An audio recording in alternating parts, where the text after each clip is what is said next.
कोई भी सपना साकार करने के लिए सबसे जरूरी है सही कोच का होना। चुनिए NISM क्लासेस को और करें अपने NISM NCFM का सपना साकार।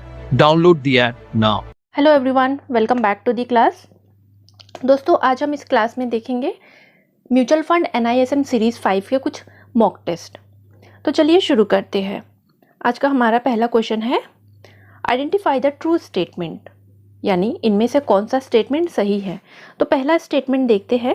पहला स्टेटमेंट है, while calculating scheme returns for an investor, if there is an entry load, then the initial value of the net asset value is taken as NAV minus entry load।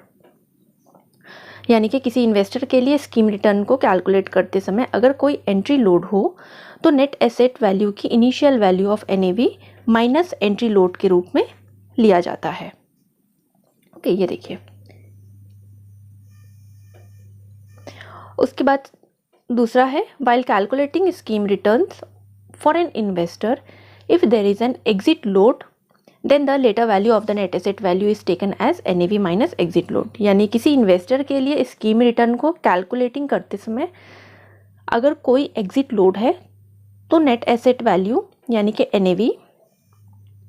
NAV के बाद के value को exit load के रूप में लिया जाता है। तो यहाँ पे करेक्ट आंसर है दोस्तों,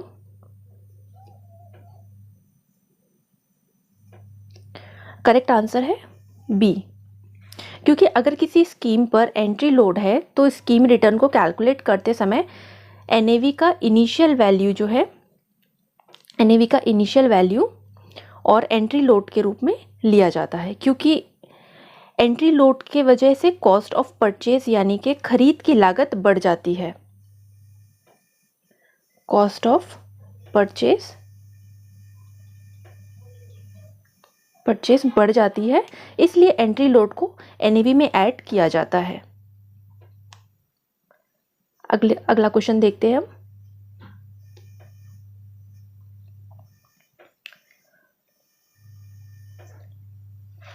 ओके, हमारा अगला क्वेश्चन है, आइडेंटिफाई द ट्रू स्टेटमेंट, यानी कि इसमें ये जितने भी स्टेटमेंट दिए गए हैं इनमें से करेक्ट कौन सा स्टेटमेंट है। दोस्तों, जो करेक्ट स्टेटमेंट है उसे जानने से पहले मैं आपको ये बताना चाहती हूँ कि अगर आप भी स्टॉक मार्केट में अपना करियर बनाना चाहते हैं तो आप हमसे जुड़ सकते हैं। अगर आपको आज की वीडियो अच्छी लगे तो आप हमें कमेंट बॉक्स में कमेंट करके भी पूछ सकते हैं। और अगर आप NISM या NCFM के जितने भी क्लासेस हैं अगर आप करना चाहते हैं तो आप हमें कमेंट बॉक्स में कमेंट करके पूछ सकते हैं। हमारा जो डिटेल्स है वो डिस्क्रिप्शन बॉक्स में दिया गया है, आप वहाँ से हमें कांटेक्ट कर सकते हैं। अगर आपको वीडियो अच्छी लगे तो लाइक, शेयर एंड सब्सक्राइब ज़रूर करें। तो क्वेश्चन की तरफ बढ़ते हैं। इनमें से कौन सा स्टेटमेंट सही है। तो पहला स्टेटमेंट है, a mutual fund scheme with a beta of less than 1 is less risky than market. यानी एक से कम बीटा वाले म्यूचुअल फंड स्कीम्स मार्केट की तुलना में कम रिस्की है।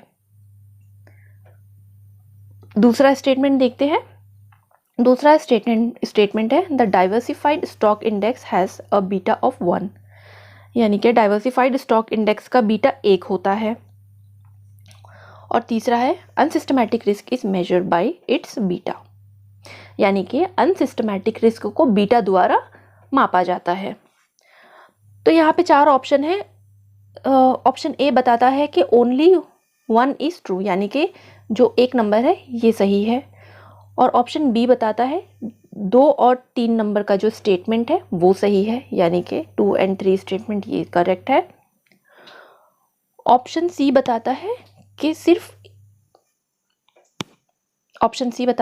सिर्फ 1 और 2 ये स्टेटमेंट्स सही है। और ऑप्शन डी कह रहा है कि ये जितने भी स्टेटमेंट्स दिए गए हैं ये सारे करेक्ट हैं।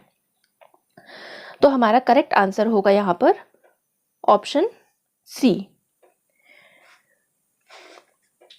Both 1 and 2 are true. Beta एक स्कीम में पीरियोडिक रिटर्न के अंदर होने वाले उतार चढ़ाव को मेजर करता है। डाइवर्सिफाइड स्टॉक इंडेक्स का बीटा 1 होता है।